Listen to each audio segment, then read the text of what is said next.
Let's move together. I believe in one God, the Father.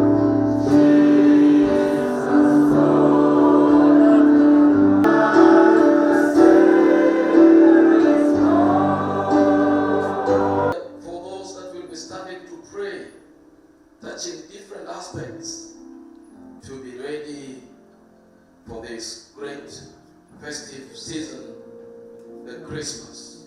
Open, I want to pray, then you take over, the people are leading.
The CS for Treasury said that Kenya is broke.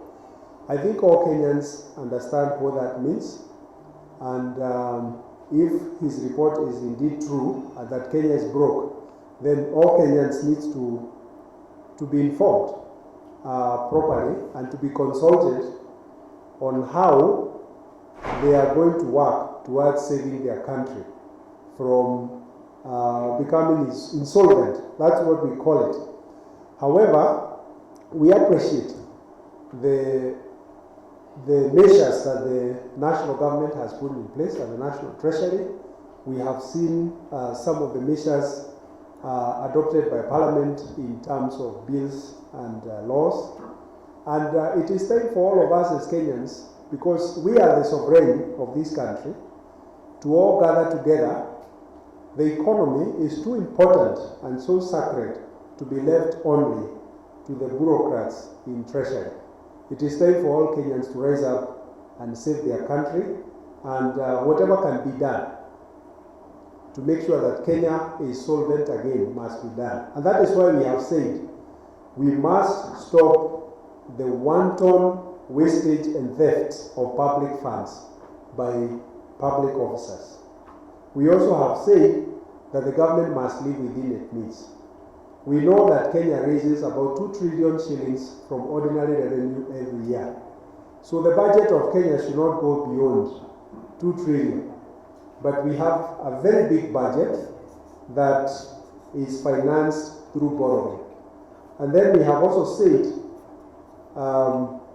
excessive borrowing that is not in accordance with the law, that is not oversighted by Parliament, who are the representative. We still believe that there is no taxation without representation. So we must live within our means, and we must stop the theft, and we must all work together.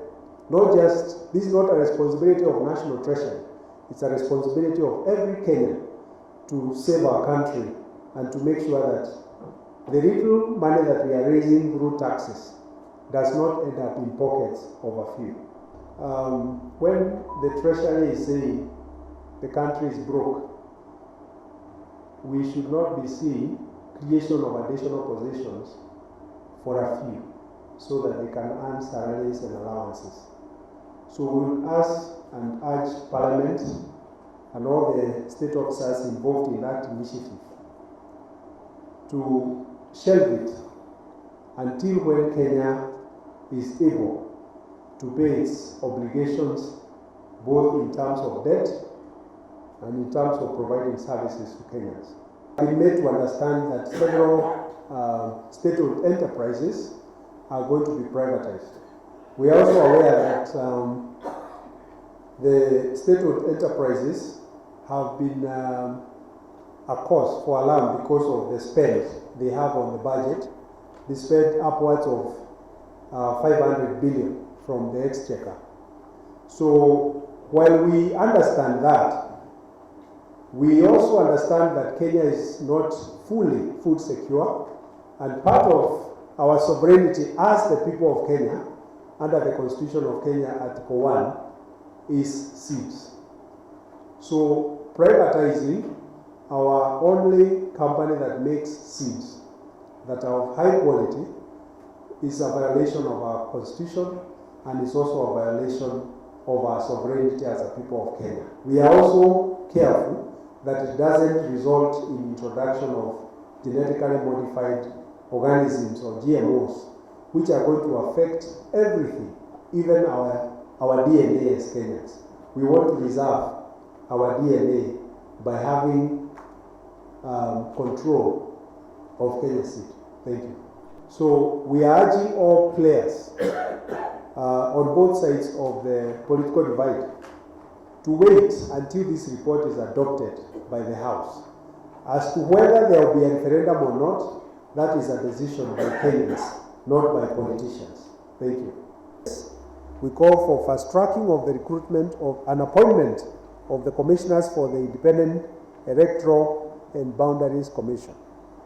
On its part, we urge the IEBC Secretariat to put in place the measures necessary to prepare for the boundaries review process. We especially urge that a nationwide sensitization campaign be rolled out to ensure that the people's expectations are aligned to the provisions of the Constitution.